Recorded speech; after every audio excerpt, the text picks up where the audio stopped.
नमस्कार दोस्तों, आपका स्वागत है हमारे YouTube चैनल में। दोस्तों, आज हम आपको दिखाने जा रहे हैं मुगल बादशाह जहांगीर की पूरी जीवनी, जब मुगल बादशाह जहांगीर का हुआ था अपहरण। और अगर आप हमारे चैनल पर नए हैं तो हमारे चैनल को सब्सक्राइब कर लें, बेल आइकन को दबा दें।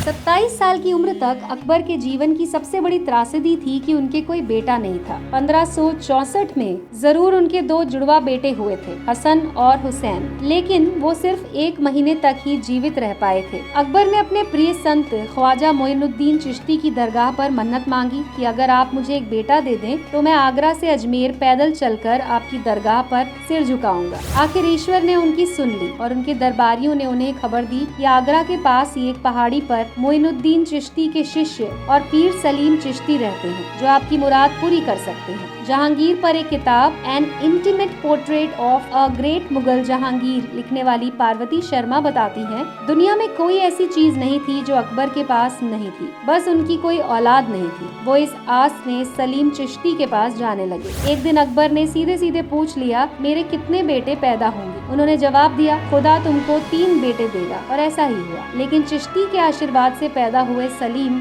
बाद में उनकी मृत्यु का कारण भी बने। वो लिखते हैं, एक बार अकबर उनसे पूछ बैठे, आप कब तक इस दुनिया में रहेंगे? सलीम चिश्ती ने जवाब दिया, जब शहजादा सलीम किसी चीज को पहली बार याद कर उसे दोहराएंगे, उसी दिन मैं इस दुनिया से कूच कर जाऊंगा। कई दिनों तक अकबर ने सलीम को कुछ नहीं पढ़वाया, लेकिन एक दिन सलीम ने किसी की कही हुई 2 पंक्तियां दोहरा दी। उसी दिन से शेख सलीम चिश्ती की तबीयत खराब हो गई और कुछ दिनों बाद ही उनका देहावसान हो गया। जहांगीर के बारे में कहा जाता है कि वो महान मुगलों में सबसे कम चर्चित मुगल थे। वे शराबी थे और उनका ध्यान सैनिक अभियानों पर न रहकर कला और जीवन के सुखों और शानो शौकत पर जाता था। लेकिन क्या जहांगीर का ये मूल्यांकन ठीक है? बाबर के बाद जहांगीर पहले मुगल बादशाह थे जिन्होंने अपनी जिंदगी के बारे में खुलासे में लिखा है। हम जब इतिहास पढ़ते हैं तो महानता ढूंढते हैं, और जहांगीर ने कोई बड़ा सैनिक अभियान नहीं किया तो वो अक्सर हमारी नजरों में पीछे छूट जाते हैं। मेरी नजर में जहांगीर एक नायाब आदमी थे, क्योंकि उनकी क्या सोच थी वो हमें उनकी आत्मकथा में बहुत विस्तार से मिलती है। साथ ही साथ वो अपने समय के प्रोडक्ट थे। एक तरह से वो अपने जमाने की एक खिड़की थे, जिसके जरिए हम देख सकते थे कि 17वीं शताब्दी का आदमी क्या सोच रहा था। जहांगीर अक्सर अक्ल और नक्ल यानी तार्किकता के आधार पर अपने आसपास की दुनिया को जांचते और परखते थे। जहांगीर के बारे में मशहूर था कि वो औरतें और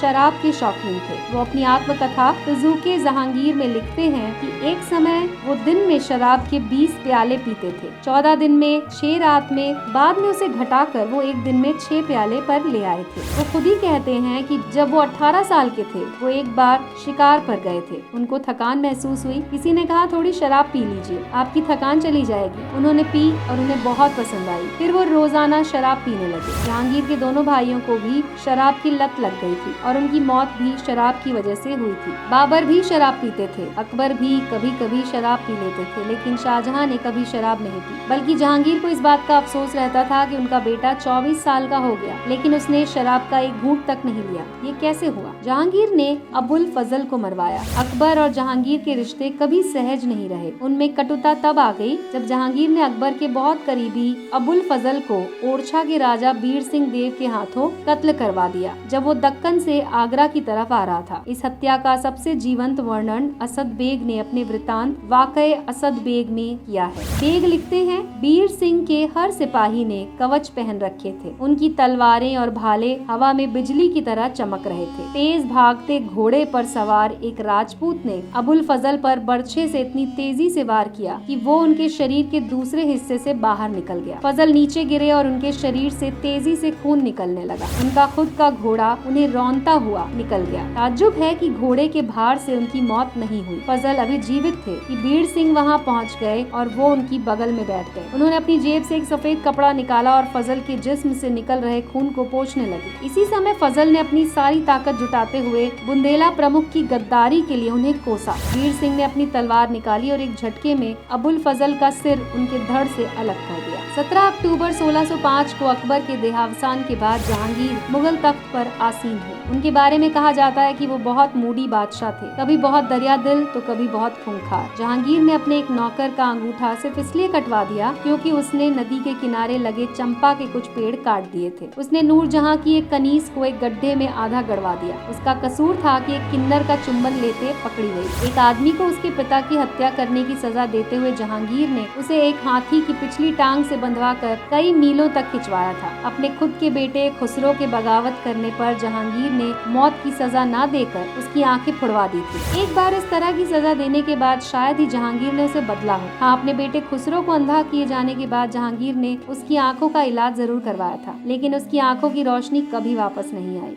गद्दी संभालने के 6 साल बाद 42 साल की उम्र में जहांगीर ने नूरजहां से शादी की। उस समय नूरजहां के पहले पति शेर अफगन मर चुके थे और उनकी उम्र 34 साल थी। जहांगीर और नूरजहां के इश्क की शुरुआत का दिलचस्प चित्रण रूबी लाल अपनी किताब Empress the Astonishing Reign of Nurjahan में लिखते हैं। जब बादशाह जहांगीर बाग में आए तो उनके दोनों हाथों में कबूतर का एक जोड़ा था। तभी उन्हें एक खूबसूरत फूल दिखाई दिया। वो उसे तोड़ना चाहते थे, लेकिन उनके दोनों हाथ आजाद नहीं थे। तब एक खूबसूरत महिला वहाँ से गुजरी। जहांगीर उस महिला के दोनों हाथों में कबूतर पकड़ाकर फूल तोड़ने के लिए मुड़ गए। जब वो वापस आए तो उन्होंने देखा कि उस महिला के हाथ में सिर्फ एक कबूतर है। उन्होंने उससे दूसरे कबूतर के बारे में पूछा तो महिला ने कहा वो तो उड़ गया। बादशाह ने पूछा कैसे, तो उस महिला ने हाथ बढ़ाते हुए दूसरा कबूतर भी उड़ाकर कहा ऐसे। जहांगीर के शासन की एक और दिलचस्प घटना थी जब उनके एक सिपह सलार महाबत खान ने उनका अपहरण कर लिया था। उन्होंने न सिर्फ बादशाह को कैद किया बल्कि उन्हें फिजिकली उनकी गद्दी से उठाकर अपने पास रखा। उन्होंने उनको हाथी पर बैठाया और मान मर्यादा के जो प्रतीक थे उन सबको बरकरार रखा। बचाने आई नूरजहां और फिर महाबत खां भाग जाते। उन्होंने न सिर्फ बादशाह को कैद किया बल्कि उन्हें उनकी गद्दी से उठाकर बाहर निकाल दिया। इस पूरे प्रकरण के दौरान जहांगीर के पास कोई नहीं था। इस काम को करने वाले जहांगीर नहीं थे बल्कि उन्हें कोई निर्देशित कर रहा था। इस दौरान सब लोग उनके साथ अदब से पेश आ रहे हैं, लेकिन ये साफ है कि वो अपने सिंहासन पर नहीं है। तो दोस्तों, ये तो थी पूरी कहानी मुगल बादशाह जहांगीर की। अगर आपको हमारा ये वीडियो पसंद आया हो तो इसे लाइक कीजिए और आप इसे अपने दोस्तों के साथ शेयर भी कर सकते हैं। सब्सक्राइब कर लीजिए हमारे चैनल को और ऐसे ही और वीडियोस देखते रहने के लिए बेल आइकन को दबाना मत भूलिएगा। आपकी इस बारे में क्या राय है हमारे वीडियो के कमेंट सेक्शन में लिखकर हमें जरूर बताएं। हमारा वीडियो देखने के लिए बहुत बहुत धन्यवाद। मिलते हैं अगले वीडियो में।